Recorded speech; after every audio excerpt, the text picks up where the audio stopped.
Il y a une terre promise à prendre en héritage. Dieu dit, ne regarde pas d'abord la terre promise, et regarde quelles sont les clés qui te seront utiles. La terre promise est un fait. Je vous l'ai déjà donné. Si on avait lu le verset 2, 1, 2, 3, il dit non. Je vous ai déjà donné le pays, et tout lieu que foulera la plante de votre pied, je vous le donne. Donc, vous dites, d'abord, c'est un fait. Je vous l'ai déjà donné. Et maintenant, il faut la tactique. Il y a la stratégie et la tactique. Et c'est ça que Dieu va nous dire. Il dit, d'abord, toi-même. Toi-même. Ce ne sont pas les... Quand on arrive au Josué 5, on nous montre la technique de guerre, la tactique de guerre. On n'est pas là-bas d'abord.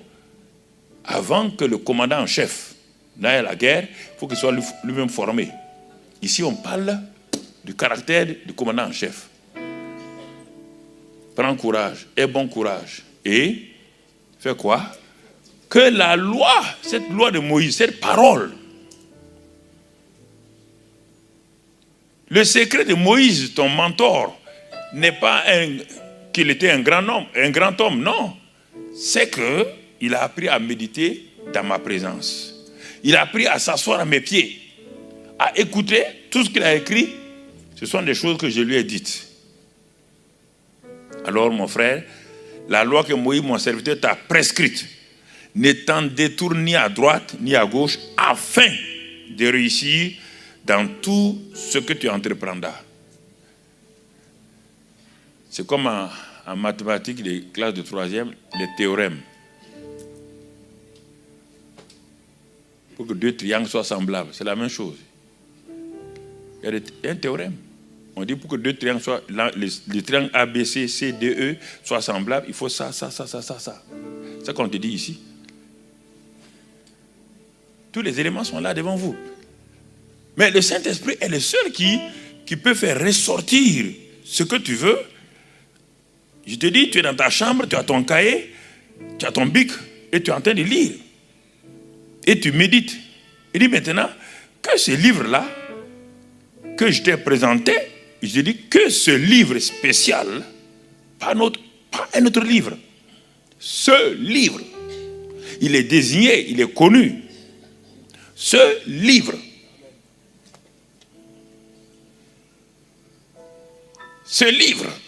pas autre, ne s'éloigne point de ta bouche. Médite le jour et nuit pour agir fidèlement selon tout ce qui est écrit, car c'est alors que tu auras du succès dans tes entreprises, c'est alors que tu réussiras. Tes entreprises et de façon générale, c'est alors que tu réussiras. Alors, je viens de lire ces deux passages. En ce moment, je demande au Saint-Esprit. Oh, glorieux Saint-Esprit, Seigneur Saint-Esprit, tu es en moi, tu es mon professeur. On ne prie pas le Saint-Esprit, on communie avec lui. On lui parle avec douceur, avec respect. Maître, illumine les yeux de mon cœur, car la révélation de tes paroles est claire, elle donne l'intelligence au simple. Je suis à l'orée de ma destinée. Je suis devant une grande décision. Je dois m'engager dans une relation. Je dois aller au travail. Je dois choisir entre deux boulots qu'on me présente. Glorieux Saint-Esprit, toi qui connais la fin avant le commencement, enseigne-moi tes voies. Je suis là comme l'étudiant devant le professeur. Je veux entendre, je veux comprendre. Je veux que tu m'inspires. Ce que je viens de lire, c'est bien, mais c'est incomplet. En ce temps, vous êtes là, soit vous parlez en langue tout doucement, ou vous vous concentrez, et je vous assure, c'est comme ça que j'ai fait quand je me suis converti dès la première année à l'université à Toulouse. Et là, le Saint-Esprit ne faillit jamais. Il me dit, ici, il dit, va dans un autre endroit. Je vais te donner une autre étude complémentaire pour que tu comprennes. Qu'est-ce que ça veut dire méditer? Ah, je pensais, ma tête seulement. Il dit non, va plus loin. Et en ce moment, il me dit, par exemple, je donne mon cas, il me dit, va dans Proverbe 4. Je tourne Proverbe 4. Je suis un nouveau, je cherche à la page de ma Bible, Proverbe, et je vais arriver à Proverbe 4. Je vous amène dans ma chambre en train d'étudier pour grandir, pour réussir. Proverbe 4. J'arrive là-bas, je trouve Proverbe 4. Ah, et verset 20.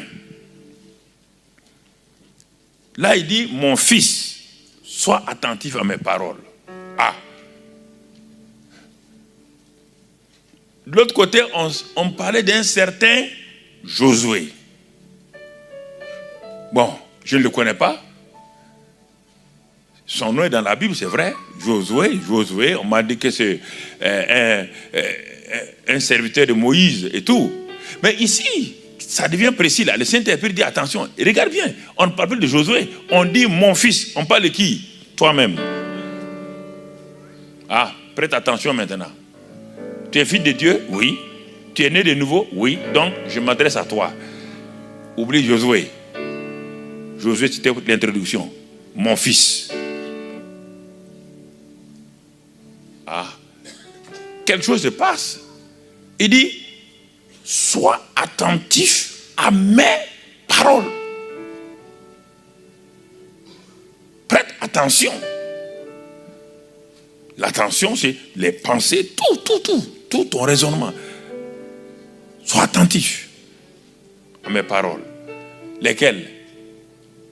Celles que j'ai entendues par la bouche du pasteur, celles qui sont écrites ici, celles que j'ai reçues dans mon esprit, dit sois attentif. Et deuxièmement, il dit prête l'oreille à mes discours. Prête l'oreille à mes discours. Frères et sœurs, prête l'oreille à mes discours. Le mot important ici, c'est le mot prêter. Le mot prêter veut dire quoi? Si je prête ma voiture à quelqu'un, pendant le temps du prêt, la voiture ne m'appartient plus. C'est la personne à qui j'ai prêté la voiture qui utilise la voiture. Dieu me dit, mon fils, prête-moi tes oreilles. Amen. Tu as prêté tes oreilles à ta belle-mère. Tu as prêté tes oreilles à ton mari. Tu as prêté tes oreilles au journal télévisé. Tu as prêté tes oreilles aux journalistes. Tu as prêté tes oreilles au monde. Tu as prêté tes oreilles à tout. Maintenant, le temps est venu. Si tu veux réussir, prête-moi tes oreilles. Prête-moi tes oreilles si tu veux réussir. Cela veut dire quoi? Si je prête mes oreilles à Dieu, je ne peux plus entendre la voix de Satan. Je ne peux plus entendre la voix de mon voisin, des moqueurs. L'intimidation ne peut plus m'atteindre. Les insultes, vous ne me feront rien. Les paroles négatives ne me feront plus rien. Parce que vous ne prêtez pas vos oreilles à Dieu, c'est pourquoi quand on vous insulte, vous êtes rejeté, blessé. Tout le temps ce mot-là. Vous n'avez jamais prêté vos oreilles à Dieu. Prêtez vos oreilles à Dieu. Comment? La parole. Ce que la parole de Dieu dit. Prête-moi tes oreilles. Ah, mais je suis assis dans ma chambre. Il dit, mais Seigneur, mais à qui j'ai prêté mes oreilles? Il dit, mais écoute-moi très bien. Hier, avant-hier, qu'est-ce qui t'a découragé? Ah oui, ce qui m'a découragé hier, quand je suis allé chez le médecin, je voulais prendre mes résultats. Le médecin m'a regardé. Il dit, ah, madame, j'ai prêté mes oreilles. Toutes mes oreilles. En ce temps, est-ce que j'entends une musique encore? Au moment où le médecin dit madame, est-ce que j'écoute une musique? J'écoute qui maintenant? Et ce qu'il va dire va faire quoi? Va affecter tout mon corps, oui ou non? Il dit bon, si tu as vu comment le médecin a une puissance, moi aussi je suis puissant comme ça.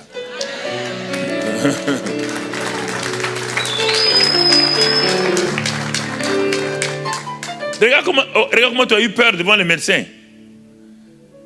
Sauf au moment où il a dit non, ça va, bon, malgré tout cela, ben, c'est pas un grand 1. Et tu as fait quoi? Il dit, apprends aussi à faire devant moi.